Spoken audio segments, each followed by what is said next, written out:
안녕하세요. 성경을 공부하는 남자 성공남 이대현입니다. 오늘의 주제는 옛사람을 벗고 새사람을 입자입니다. 에베소서 4장 17절에서 24절의 말씀을 가지고 함께 나눠보도록 하겠습니다. 먼저 성경 본문을 함께 낭독하겠습니다. 그러므로 내가 이것을 말하며 주 안에서 증언하노니 이제부터 너희는 이방인이 그 마음에 허망한 것으로 행함같이 행하지 말라. 그들의 총명이 어두워지고 그들 가운데 있는 무지함과 그들의 마음이 굳어짐으로 말미암아 하나님의 생명에서 떠나 있도다. 그들이 감각 없는 자가 되어 자신을 방탕에 방임하여 모든 더러운 것을 욕심으로 행하되 오직 너희는 그리스도를 그같이 배우지 아니하였느니라.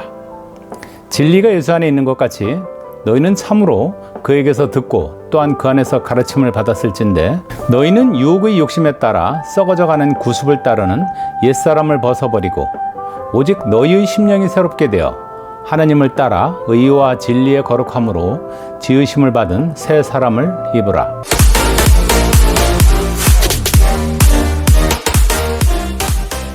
요한계시록에 나와 있는 소아시아의 7교회 중에 첫 번째 나온 교회가 에베소의 교회가 되겠는데요. 에베소의 뜻은 욕망과 소망이라는 뜻입니다. 지중해 연안에 위치하고 있는데요. 에베소 교회는 바울이 3차 전도 여행 때 약 3년간 머무른 도시이기도 하고 바울의 영적 아들인 디모데가 섬긴 교회이기도 합니다. 또한 무역의 중심지였기 때문에 사치와 향락, 음란의 도시이기도 하였습니다. 에베소서는 바울의 서신서 13권 중에 특별히 교회에 대한 책망이나 권면이 없습니다. 서신서 중에 사용한 그가 사랑이란 단어는 약 107회 사용되었는데 에베소서에만 19번이나 사용하여 예수 그리스도의 사랑이 형제들에게 있다고 하는 선포와 하나님의 영광이 잘 드러나 있는 그러한 서신서입니다. 오늘 살펴볼 말씀은 4장 17절에서 24절 말씀인데요. 옛사람을 벗고 새사람을 입어야 한다는 것입니다. 사람은 변할 수 있을까요? 아니면 태생이 그래서 절대로 변할 수 없을까요? 성경에서 말하는 정답은 변할 수 있다입니다. 변하는 것은 두 가지의 속성이 있습니다. 변해서 버리게 되는 것이 있습니다. 이것을 우리가 변질되었다라고 합니다. 또한 숙성되거나 발효되어서 요구르트나 요플레처럼 우리의 몸에 유익하게 변하는 것이 있습니다. 이것이 우리가 진정한 변화라고 할 수 있습니다. 성경의 인물 중에서도 변화한 사람들이 많이 있는데요. 이 아브람, 사라를 처음엔 팔아먹었죠, 왕에게. 이 아브람이라든가 모세, 베드로, 그 다음에 다메섹에서 하나님을 영접한 바울이 된 사울 등 많은 인물들이 과거의 모습에서 변해서 위대한 성경의 인물로 변화되었습니다. 예를 들면 우리 주변에도 그런 인물들이 많이 있죠. 전도도 잘하고 교회도 잘 다니던 이가 어느 날 갑자기 교회를 떠나서 세상으로 나간 경우가 있는데 이런 것들을 우리가 이제 변질되었다라고 할 수 있겠습니다. 또한 음주 가문만을 즐기고 세상적으로 살던 이가 어느 날 교회에 와서 하나님을 영접하고 전도도 잘하고 성경 말씀을 통해서 살아가는 이가 있다면 이런 사람들은 바로 변화된 사람이라고 할 수 있겠습니다. 사람이 변하는 것에 대해서 이 구약과 신약에서는 서로 다르게 말하고 있는데요. 구약 에레미야 13장 23절을 보면 구수인이 그 피부를 표범이 그의 반점을 변하게 할 수 있느냐? 할 수 있을진데 악에 익숙한 너희도 선을 행할 수 있으리라. 악한 너희들이 어떻게 선을 행할 수 있느냐? 너희들은 선을 절대로 행할 수 없다라고 말합니다.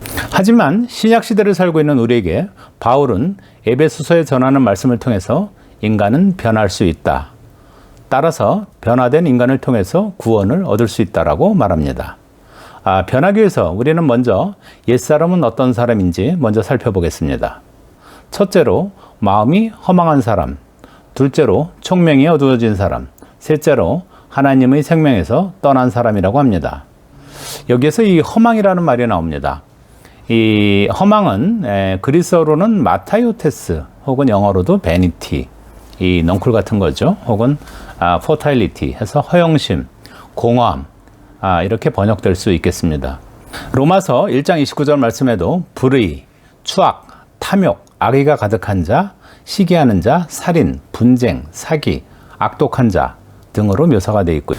디모데후서에도 이기적인 사람, 돈만 최고인 사람, 교만한 사람, 남을 비방하고 다니는 사람, 부모를 거역하고 있는 사람, 감사할 줄 모르는 사람, 거룩하지 않은 사람, 무정한 사람, 원한을 품고 사는 사람, 남을 모함하는 사람, 절제 못하는 사람, 포악한 사람, 배신하는 사람, 자만하는 사람, 쾌락에 빠져 사는 사람, 경건의 능력을 부정하는 사람, 속이는 사람 등 최소 17가지가 언급이 되어 있습니다. 열왕기상 11장 3절을 보면 다윗의 아들 솔로몬은 금은 보자, 금그릇 이런 것들로 궁전을 가득 채울 만큼의 금원보화와 상아 등의 보석들이 있었고 아름다운 아내가 700명, 첩이 300명, 이 처첩 합쳐서 약 1000여 명의 처첩이 있었습니다. 그럼에도 불구하고 그가 마지막에 죽을 때 한 말은 무엇이었나요? 이 전도서 1장 2절을 보면 헛되고 헛되며 헛되고 헛되니 모든 것이 헛되도다 라고 탄식하면서 약 6번의 헛됨을 강조하고 있습니다. 이 성경에서는 같은 말이 반복되면 그만큼 중요하다는 뜻인데 이 솔로몬은 6번이나 헛됨을 말함으로써 돈과 여인이나 그가 누렸던 모든 권력, 재물이 다 헛되다고 말하고 있습니다. 오늘날 살아가고 있는 우리에게도 별반 다르지 않은 것 같습니다. 나의 재산이나 재물, 권력, 능력, 학벌, 외모, 그 다음에 인맥 이런 것들이 내 인생의 가장 중요한 포인트다라고 생각을 하고 대부분의 시간을 그렇게 보내고 있지 않나 하는 생각을 합니다.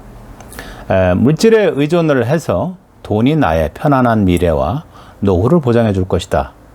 그리고 나에게 안정감을 주고 삶에 만족을 줄 수 있다라고 생각하며 대부분이 살아가고 있습니다.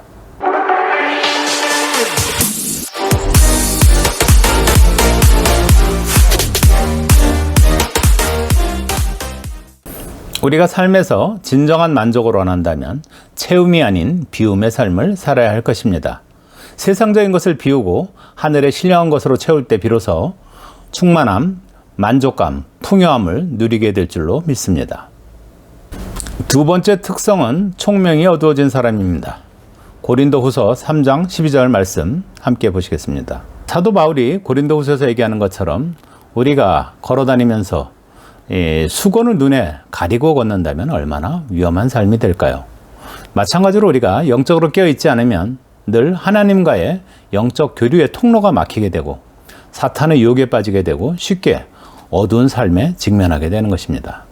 성도들은 오직 빛 가운데 머물며 매일 성령과 은혜를 구하며 기쁨으로 충만한 삶을 살아야 할 것입니다. 총명이 어두워지지 않도록 거짓과 위선, 탐욕과 불의의 안경을 벗어버리고 의로운 삶, 임마누엘, 오직 성령이 주시는 복을 누리기 위한 치열한 삶을 살아야 할 것으로 믿습니다. 세 번째 특성은 하나님의 생명에서 떠나 있는 사람입니다. 하나님의 생명에서 떠나 있는 자들의 또 다른 특성은 감각 없는 자 되어 방탕하고 모든 더러운 것을 욕심으로 행하는 자들입니다. 감각이 없다는 말은 마음이 굳어진 상태인데 우리가 발바닥에 그 굳은 살, 칼로 베어도 때로는 무감각하고 느끼지 못하는 경우가 있습니다. 이 죽은 피부나 마치 시체처럼 우리가 아무런 반응을 못하는 상태, 이 상태가 바로 하나님의 생명에서 떠나 있는 상태라고 할 수 있겠습니다. 이처럼 하나님의 말씀이나 성령의 역사에도 반응이 없는 상태, 즉 영적 사망 선고를 받은 경우에 우리는 하루빨리 교회 중심, 하나님 중심, 말씀 중심의 삶으로 회복되어야 될 줄로 믿습니다. 성경에서 말하는 변화된 새 사람은 어떤 사람일까요? 진실한 자, 평화를 소망하는 자, 구제하고 격려, 용서, 자기절제, 겸손한 자, 온유한 자, 자신을 낮추는 자, 성령 충만한 자를 들 수 있겠습니다.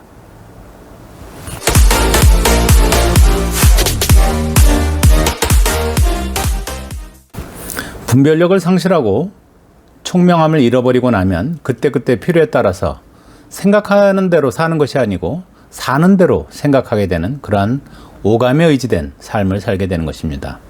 새 사람으로 거듭나기를 결심하였다면 우리는 즉시 허망한 옛 습관들로부터 벗어나야 됩니다. 문제는 이것이 그리 쉽지 않다는 데 있습니다. 따라서 지금 결심하셨다면 지금 당장 모든 과거의 습관들을 버리겠다, 안 한다, 그만두겠다 라고 선포해야 합니다. 그리고 매일 성령님의 도우심을 구해야 될 줄로 믿습니다. 다이어트를 한다고 하는 사람들이 늘 회식 자리에서 하는 말이 있습니다. 오늘은 먹고 내일부터 다이어트를 시작하겠다라고 말입니다. 당장 눈앞에 먹음직한 이러한 음식들의 유혹에서 벗어나기 힘들기 때문입니다. 죄의 문제에 있어서는 오늘까지 죄 짓고 내일부터는 죄를 짓지 않겠다. 이런 것은 굉장히 모순된 말입니다. 죄를 끊기로 결정을 하였다면 지금 당장 죄와의 금식, 욕망과의 금식, 또한 유혹과의 금식을 선포해야 됩니다. 이럴 때 하나님만을 의지하고 죽으면 죽으리라 라고 하는 에스더의 고백처럼 죄의 금식을 하다 보면 어느 순간 우리는 하나님의 귀한 손길을 체험하게 됩니다. 힘든 시간이지만 하루를 견디고 일주일을 견디고 한 달을 견디다 보면 어느 순간 자신의 욕망이 많이 절제되었구나 라는 것을 깨닫게 되겠고요. 그리스도 안에서 점차 정화되고 변화되고 심지어는 반짝반짝 빛나는 자신의 모습을 통해서 정말 내가 이제는 진정한 그리스도인이 되었구나 라는 것을 확인하게 됩니다. 사람은 변할 수 있습니다. 하지만 변화의 시간이 필요합니다. 우리를 위해서 십자가에 못 박히시고 죽으시고 속량하신 예수님을 영접함으로써 우리의 신부는 하루아침에 의로운 사람, 신부, 하나님의 아들, 왕이며 제사장으로 신부는 바뀌었지만 이에 걸맞는 삶을 살기 위해서는 우리는 많은 변화의 시간과 훈련이 필요하다는 것을 알 수 있습니다. 하나님은 말씀과 교회를 통해서 우리를 변화시키시기를 원하십니다. 말씀 안에서 우리가 생각하고 말씀 안에서 분별하고 말씀 안에서 내일을 설계하기를 원하십니다. 아브라함처럼 모세나 베드로, 사울처럼 옛사람을 벗고 새 사람을 입는 변화를 통해서 기적적인 삶을 살아가는 여러분이 되시기를 바랍니다.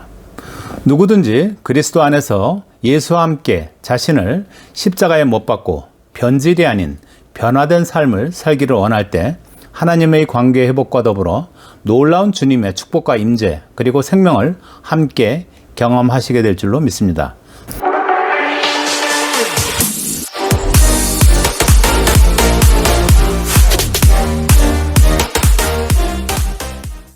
성경을 공부하는 남자 성공남, 오늘은 여기까지입니다. 감사합니다.